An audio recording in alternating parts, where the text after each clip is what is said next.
नमस्कार दोस्तों, DD react के एक और रिएक्शन वीडियो में आपका स्वागत है। मैं हूं आलोक। तो लाल टोपी एक बार फिर वापस आ गए हैं और इस बार जो वो वीडियो लेकर आए हैं वो बड़ा जबरदस्त सा लग रहा है। इनका जो वीडियो है उसका टाइटल है battle of the narratives, Ghazwa-e Hind versus Hindutva. तो मुझे लग रहा है कि बहुत जबरदस्त वीडियो होने वाला है ये लाल टोपी का। और इस बार इन्होंने अपनी टोपी बदल दी है। इस बार इन्होंने अपनी फौजी टोपी लेकर आए हैं और उस पर लग रहा है पाकिस्तान का झंडा। चलिए बिना किसी देरी के लाल टोपी साहब को सुनता हूं, क्योंकि इनकी बातों से ना मैं बहुत प्रेरणा लेता हूं। बहुत सारी जबरदस्त एनर्जी मिलती है इनकी बातों से। चलिए देखते हैं। इस वक्त पाकिस्तान की रियासत को जो सबसे बड़ा खतरा दरपेश है वो दुश्मन की फौजों की जानिब से नहीं, एक नजरिए की जानिब से, आइडियोलॉजी, और वो है हिंदुत्व, हिंदू ज़ायनिज़्म। ये एक एक्सपेंशनिस्ट फैशिस्ट आइडियोलॉजी है जिसका मकसद ये है कि बर्मा से लेकर अफगानिस्तान तक एक हिंदू राष्ट्र, एक हिंदू हुकूमत बनाई जाए। और इसके दरमियान सबसे बड़ी रुकावट इनके लिए जो है पाकिस्तान की रियासत है। ये बात याद रखिएगा हमेशा कि जब भी कोई बड़ी बड़ी तहरीक बनती है या जंगें लड़ी जाती है, उनसे पहले आइडियोलॉजी को लॉन्च किया जाता है। जिस तरह नाजी जर्मनी की मिसाल अगर हम आपको दें, तो हिटलर अपनी फैशिस्ट नाजी आइडियोलॉजी के साथ पहले इलेक्शन जीत कर आया और उसके बाद उसने उसको एक फौजी ताकत बनाकर जर्मनी के जरिए पूरी दुनिया पर जंग अजीम लॉन्च की। नाजी आइडियोलॉजी पहले आई और एक्सपेंशनिज्म, फैलने का अमल और जंगों का अमल बाद में आया। इसी तरह जब पाकिस्तान बनने की बात आई तो सबसे पहले नजरिया पाकिस्तान आया। अल्लामा इकबाल ने मुसलमानों को जिंदा किया, एक सिमत दी, ये बताया कि बर्र आज़म को तोड़कर हमने एक इस्लामी रियासत बनानी है। उसको इस्लाम की खूबसूरत तरीन रूहानी असास के अंदर उम्मत को पेश किया। पाकिस्तान का मतलब क्या? ला इलाहा इल्लल्लाह, लिया जाएगा तुझसे काम दुनिया की इमामत का, खोल आंख ज़मी देख, फलक देख, फसा देख। क्या मुसलमानों को जिस तरह आपने जिंदा किया। और कायद आज़म ने फिर उस नजरिए और उस आइडियोलॉजी को लेकर पाकिस्तान बनाया। इसीलिए कायद आज़म ने फरमाया था कि हर तहरीक के पीछे कोई आइडियोलॉग होता है और तहरीक पाकिस्तान के पीछे आइडियोलॉग अल्लामा इकबाल है। इसी तरह जब आपने पाकिस्तान बनाने के लिए पहले नजरिया आया, फिर पाकिस्तान बना। अब यही बात आपको समझने की जरूरत है कि जब एक एक्सपेंशनिस्ट रिलीजियस एक्सट्रीमिस्ट आइडियोलॉजी आपके मुकाबले पर आ रही है तो उसका मुकाबला करने के लिए सिर्फ आपको फौजें लेकर नहीं आनी, आपने एक काउंटर नैरेटिव भी बिल्ड करना है, आपने एक नजरिया भी बिल्ड करना है। पाकिस्तान में हालिया जंगों की मिसाल आपको देते हैं कि जब टीटीपी के खवारिज ने पाकिस्तान के खिलाफ जंग मुसल्लत की, आपको मालूम है कि सवात का इलाका खाली करना पड़ा, ट्राइबल एरियाज हमारे हाथ से निकल गए, पूरे पाकिस्तान में दहशतगर्दी, पाकिस्तान आर्मी जंग नहीं कर पा रही थी टीटीपी के खिलाफ, हम इलाके छोड़ते जा रहे थे। सवात हमने हमारे हाथ से निकल गया, ट्राइबल एरियाज निकल गए, बड़े बड़े इलाके हमारे कंट्रोल से निकल चुके थे। इस हद तक के जीएचक्यू के ऊपर ऑफिसर्स यूनिफॉर्म पहन के नहीं जा सकते थे क्योंकि जीएचक्यू के गेट पे lieutenant general Mushtaq Baig surgeon general को शहीद कर दिया था। जीएचक्यू पर हमले हुए, आईएसआई हेडक्वार्टर्स पर हमले हुए। एक्चुअली पाकिस्तान जंग हार चुका था। जब ऑफिसर यूनिफॉर्म पहन के जीएचक्यू में ना जा सके तो उसके बाद क्या रह जाता है? ये जंग हम इसलिए हार रहे थे कि दुश्मनों का बयानिया ज्यादा मजबूत था, उनका नैरेटिव ज्यादा स्ट्रांग था। वो अपने आप को मुजाहिद कहते थे, पाकिस्तान को काफिर रियासत कहते थे। और जब ये फैसला किया गया 2007 में, जनरल पाशा ने, आईएसआई के डायरेक्टर जनरल थे, दलेर और गैरतमंद ऑफिसर, और जो माशाल्लाह उनकी कंट्रीब्यूशन है पाकिस्तान के दिफा में बहुत कम लोग जानते हैं, उनके साथ ब्रास टैक्स का एक स्ट्रेटेजिक अलायंस हुआ था।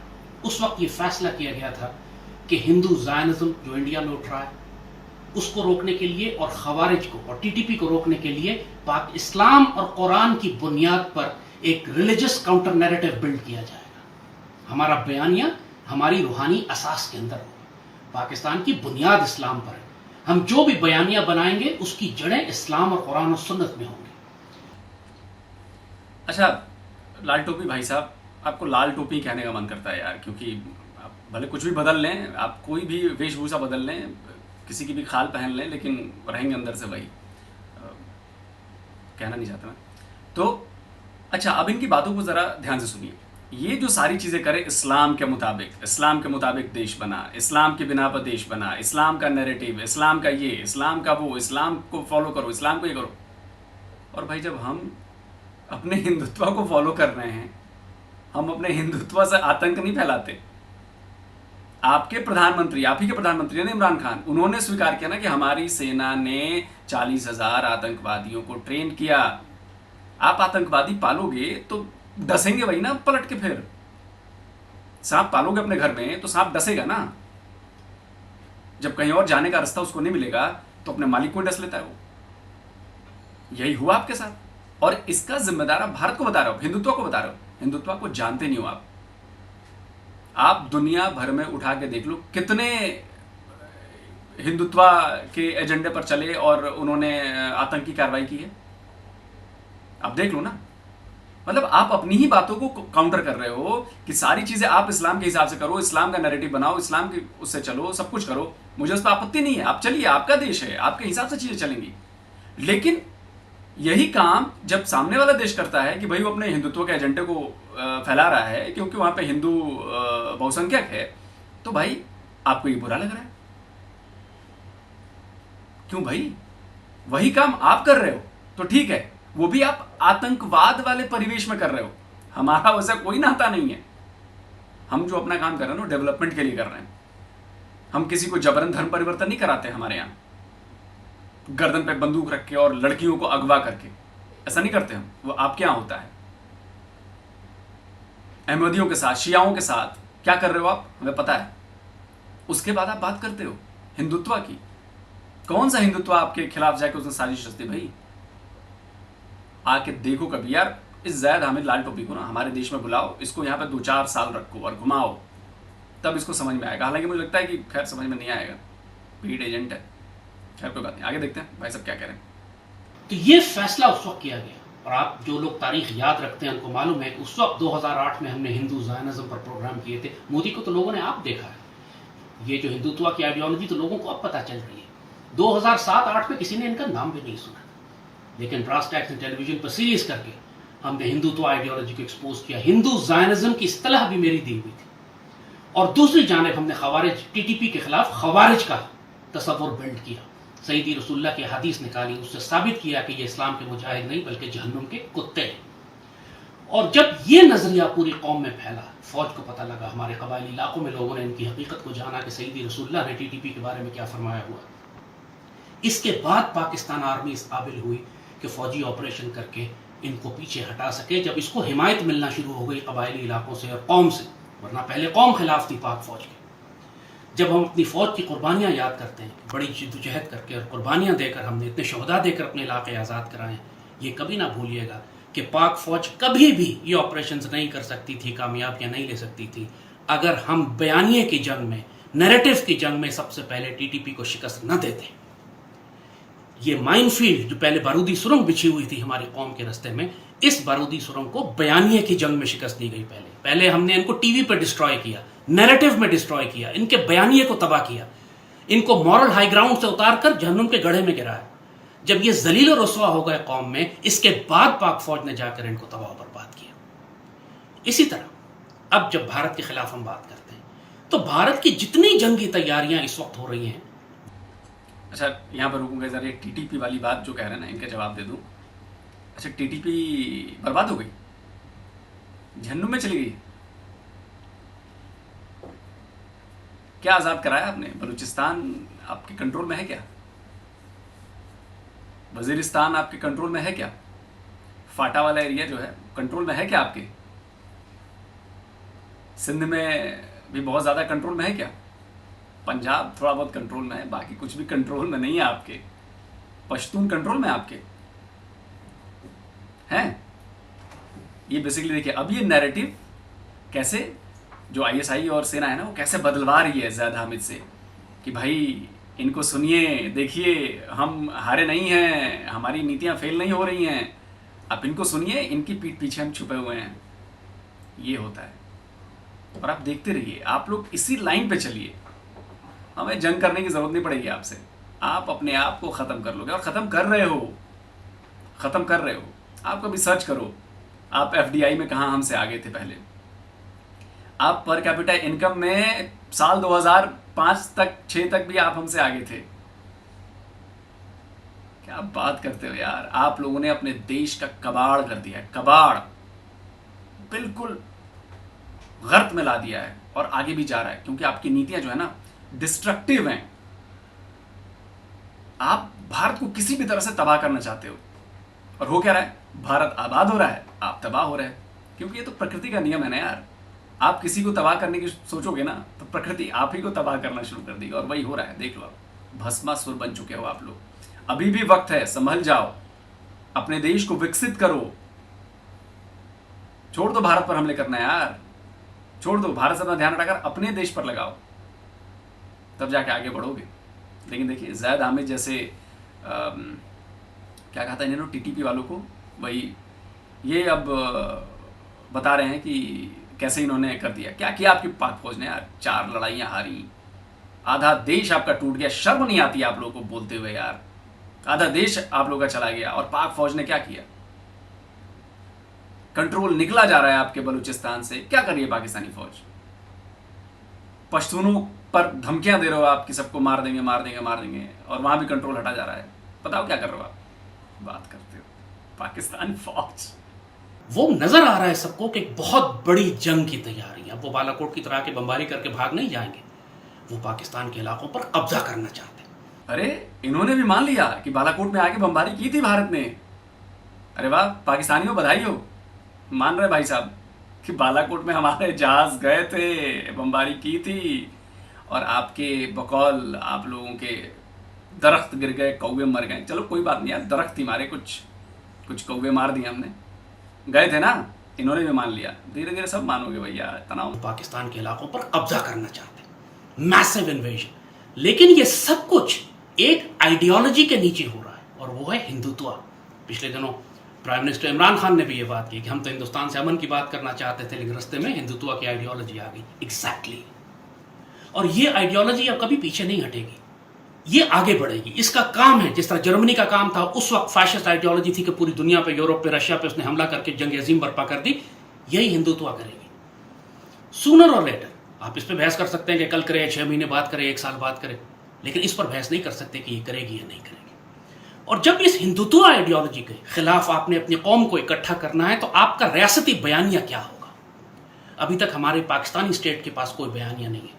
एक जनरल नैरेटिव है पाकिस्तानी स्टेट का, ये फैसला किया गया है कि हिंदुत्व की एक्सट्रीमिस्ट आइडियोलॉजी के मुकाबले पर हम कोई काउंटर एक्सट्रीमिस्ट रिलीजियस आइडियोलॉजी नहीं देंगे, और हम सिर्फ मॉडरेट सॉफ्ट इमेज पेश करेंगे पाकिस्तान का। और हो सकता है वो इफेक्टिव ना हो, लेकिन बहुत लंबे अरसे में जाके कहीं ना कहीं हिंदुत्व को वो पीछे हटाने में कामयाब हो जाएगा। This is silly, this is stupid, dangerous, in fact suicidal, मुमकिन नहीं है।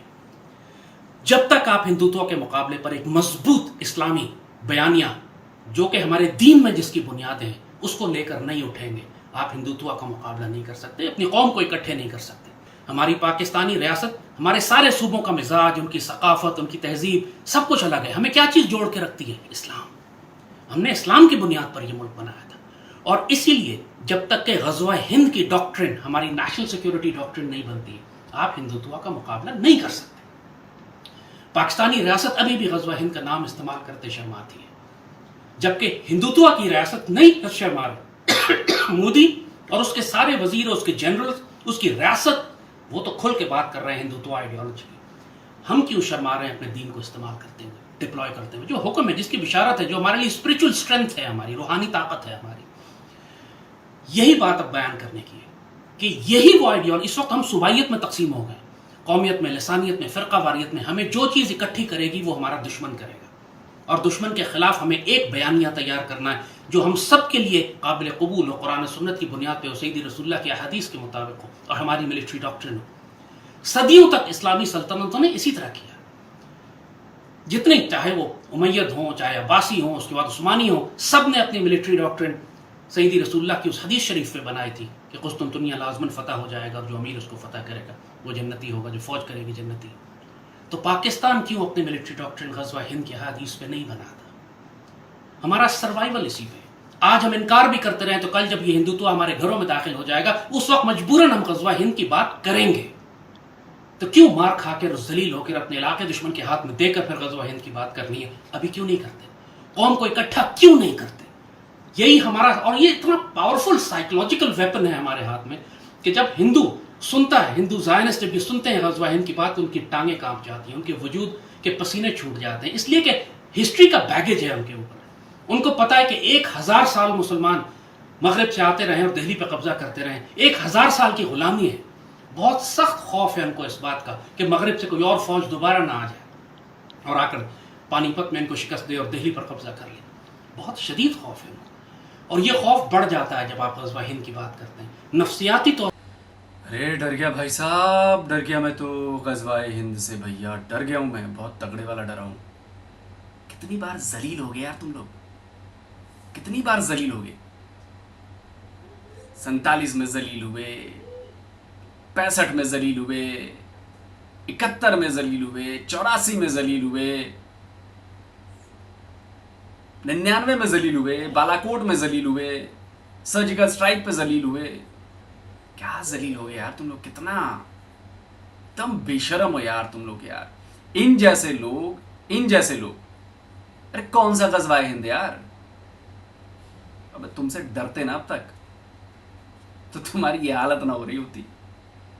और याद रखो, अभी तक तुमने हमले किए हैं, और जिस दिन हमारा दिमाग खराब हुआ ना और हमने हमले करने शुरू कर दिए ना, तो फिर समझने सारा ग़ज़वा हिंद घुस जाएगा। कहाँ जाएगा पता नहीं चलेगा। 73 साल से कभी सुना हमने कि हमने हिंदुत्व थोपा तुम्हारे ऊपर? थोपा है 73 साल से? क्या बात करते हो यार, ये झूठ का प्रोपेगेंडा यार। पाकिस्तानी अवाम समझो यार, ये लोग क्या करते हैं। 73 साल में हमने कोई हमला किया आपके ऊपर? नहीं किया है। आप लोगों ने, आपकी सेना ने किया, आपकी फौज ने किया है। इसी भ्रमजाल में फंसाते हैं, डर दिखाते हैं, डर पैदा कर रहे हैं आपके मन में। हिंद की सेना आएगी, ग़ज़वा हिंद करना पड़ेगा, हमें रोकना पड़ेगा। अरे नहीं आएगी भैया, चिंता मत करो। जब तक आप हमें छेड़ोगे नहीं, हमें शांति से रहने दो। आपको जो करना है करते रहो अपने देश में भैया, बेड़ा गर्क करना है करते रहो। नफ्सियाती तौर पर अपने दुश्मन को पहले शिकस्त देने के लिए ग़ज़वा हिंद की डॉक्ट्रिन को आपको बड़ा एग्रेसिवली प्रमोट करना होगा, रियासत को भी, फौज को भी, कौम को भी, मीडिया को भी। और ये वो डॉक्ट्रिन है जो कौम को मुत्तहिद भी करेगी, आपको एक पर्पस देगी। आप एक नेशनलिस्ट लाइन पे या सब नेशनलिस्ट लाइन पे दुश्मन से जंग नहीं करेंगे। कोई सॉफ्ट नैरेटिव बिल्ड करने की जरूरत नहीं है, पॉसिबिलिटी नहीं है कि आप एक सॉफ्ट नैरेटिव बिल्ड करके हिंदुत्व की हार्ड लाइनर आइडियोलॉजी का मुकाबला कर सकें। और फिर जब कौम को ये मुत्तहिद करेगी तो फिर यही वो वक्त होगा कि जब आप दुश्मन का मुकाबला कर सकें। जिस तरह आप जंगी तैयारियां कर रहे हैं, जब दुश्मन टैंक लेकर आता है तो आप उसके मुकाबले पर टैंक लाते हैं। दुश्मन एटमी हथियार बनाता है तो आप उसके मुकाबले पर एटमी हथियार बनाते हैं। जब दुश्मन एक मजहबी, एक रेडिकल फैशिस्ट आइडियोलॉजी के साथ आ रहा है तो आप उसके मुकाबले पे एक मजबूत फर्म इस्लामी नजरिया और बयानिया लेकर आते हैं। जब भी आप उसके मुकाबले पर खड़े हो सकते हैं और कौम को मुत्तहिद करते हैं। पाकिस्तान के हुक्मरानों को, वज़ीर आज़म को, सिपह सलार को मेरी नसीहत है ये वक्त ज़ाया न करें, अपनी कौम को ग़ज़वा हिंद के लिए तैयार करें। किसी एक को, ये पाकिस्तान की जो रियासत है बज़ाते खुद एक, ये इनके अंदर बहुत से लोग हैं जिनको इस्लाम की इस्तिलाहों से चिढ़ है वो आपको रोकेंगे। लेकिन पाकिस्तान के लिए जितना मर्जी किसी को बुरा लगे, अगर ला इलाहा इल्लल्लाह का नारा ना होता तो ये पाकिस्तान ना बनता। और ग़ज़वा हिंद का नारा जब तक नहीं होगा आप हिंदुत्व का मुकाबला नहीं कर सकेंगे। तो भैया ये है वीडियो। भाई मैं पता है क्या कहूँगा, इमरान खान साहब प्लीज़ भाई, जो भी है, अगर कोई इमरान खान का करीबी ये वीडियो देख रहा है तो उन तक ये बात पहुँचा दो। ज़ैद हामिद को आप अपना सलाहकार बना लो और इनकी नीतियों पर चलो, मज़ा आ जाएगा। यकीन मानिए, जो काम अगले 50 या 100 साल या 1000 साल में भी नहीं होगा ना, ये काम ये बंदा 2 साल या 3 साल के भीतर करके दिखा देगा, पाकिस्तान को बुरी तरह से बर्बाद करने का। समझ रहे हो आप? ये बंदा सबसे बड़ा दुश्मन है पाकिस्तानियों का।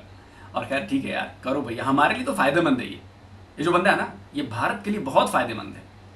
ये ऐसे ही करता रहे, ऐसे ही करता रहे, हमारा फायदा हो रहा है इससे। इसको ये बात समझ में नहीं आ रही है, इसको डॉक्ट्रीन भारी भारी भरकम शब्द समझ में आते हैं, इसको बात समझ में नहीं आ रही है। ये हमारा फायदा कर रहा है। और बाद में देखिएगा कहीं ना निकल जाए कि ये भारतीय खुफिया एजेंसी का एजेंट निकल जाए बाद में लोग कहेंगे, जैसे अभी नवाज शरीफ को लोग कह रहे हैं, बाकी कई हैं। खैर तो भैया ये थी वीडियो, और बताइए कि आप लोगों को ये गजवाए हिंद का जो कॉन्सेप्ट लगा इन भाई साहब के जुबानी, वो कैसा लगा और आपकी राय क्या है। तो जल्दी हाजिर होता हूँ एक और वीडियो के साथ, तब तक मज़े लीजिए लाल टोपी भाई साहब का और अपनी राय देते रहिए। नमस्कार, जय हिंद।